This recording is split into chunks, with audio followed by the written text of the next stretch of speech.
అమ్మవారి చూపులు ఎంత దిశల వరకు పడ్డాయో అంతవరకు దరిద్రములన్నీ తొలగిపోయి అందరూ ఆనందమును పొందారు.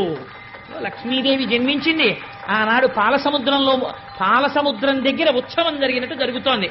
నేను ఇక్కడ నమ్మి ఒక మాట చెప్తున్నాను, ఇవాళ ఈ ఘట్టాన్ని ఎవరు విన్నారో వాళ్ళకి కొన్ని కోట్ల జన్మలు తరమవలసిన దరిద్రం నశించిపోయింది. ఇది పరమ యథార్థం.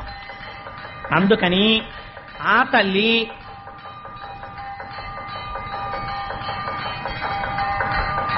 ఒక్కసారి మీ అందరూ కూడా మానసికంగా అదిగో అక్కడ ఆ నీరాజనాన్ని తీసుకోండి, ఒక్కసారి అది కళ్ళకద్దుకుని నమస్కారం చేసుకోండి.